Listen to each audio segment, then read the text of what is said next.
The tension in the boardroom was suffocating. Weeks of sleepless nights, millions in losses, and a crisis that threatened to destroy one of the largest tech companies in the country had everyone on edge.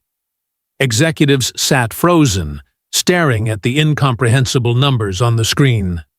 Then, in a twist no one saw coming, a quiet young man, the son of the company's black janitor, walked in, glanced at the data, and within seconds pointed out the solution.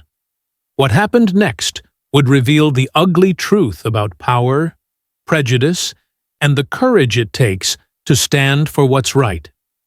The company, a billion-dollar tech giant, had been bleeding money for months due to a glitch in their proprietary algorithm.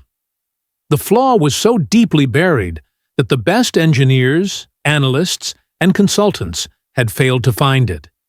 Each day the losses grew, edging dangerously close to $100 million. The CEO had called an emergency meeting, flying in experts from around the globe. Meanwhile, Michael worked nights cleaning the very offices where those same experts struggled.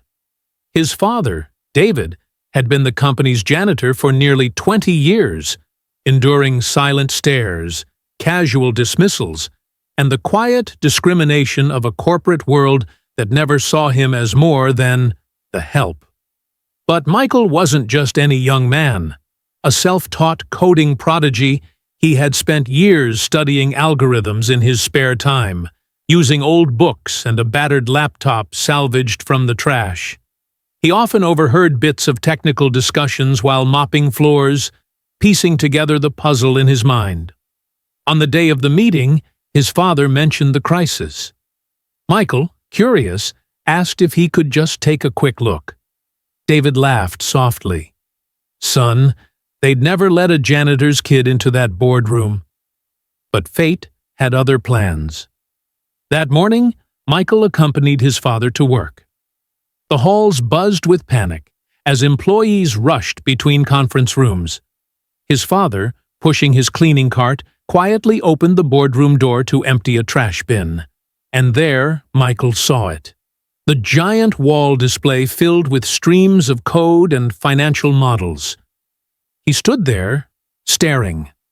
The lines danced before his eyes like a language he knew by heart. It took him less than 30 seconds to spot the anomaly. A tiny recursive loop buried deep in the system, endlessly multiplying a rounding error until it had ballooned into catastrophic losses. Michael hesitated. This wasn't his place. These were high-paid executives in expensive suits, but he remembered the nights his father came home exhausted, muttering about how they treated him. Like furniture. He thought about the faces of those workers who would lose their jobs if the company collapsed. Clearing his throat, Michael spoke up. "I think I know what's wrong." The room fell silent. Heads turned, first to the young man in worn sneakers, then to David, holding the mop. A smirk curled on one executive's lips. "And you are?" Before Michael could answer, his father murmured, "My son." That was enough to trigger a wave of condescending chuckles. But the CEO, perhaps out of desperation, said, "Go ahead, kid. Enlighten us." Michael walked to the screen, pointed to a single line of code, and explained how removing just that loop would stop the bleeding instantly. The room buzzed with disbelief. One engineer tested it live. Within moments, the red numbers turned green. The problem was fixed in seconds. The room erupted, some in applause, others in stunned silence. The CEO's face was unreadable. Then, instead of praise, his voice cut through the room. "Get security." 2 guards appeared, and for a tense moment, it seemed Michael would be escorted out. "We can't have proprietary code leaking," the CEO said coolly, his words wrapped in legal caution but dripping with something darker. Michael's father stepped forward, his voice shaking but strong. "My son just saved your company $100 million. And this is how you thank him?" The CEO's jaw tightened. Around the table, executives shifted uncomfortably, sensing the optics. After a long pause, the CEO dismissed the guards. He looked at Michael. "Name your price." But Michael didn't name a price.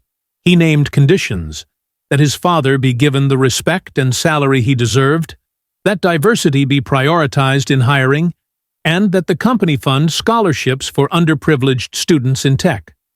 The CEO, trapped between public image and pride, reluctantly agreed. News of the incident leaked within days. Employees whispered about the janitor's son, who had saved the company when no one else could. Social media picked it up, first as a feel-good story, then as a pointed critique of how talent is often overlooked due to race and status. David continued to work at the company, but now with a title, benefits, and respect he had never known before. Michael received of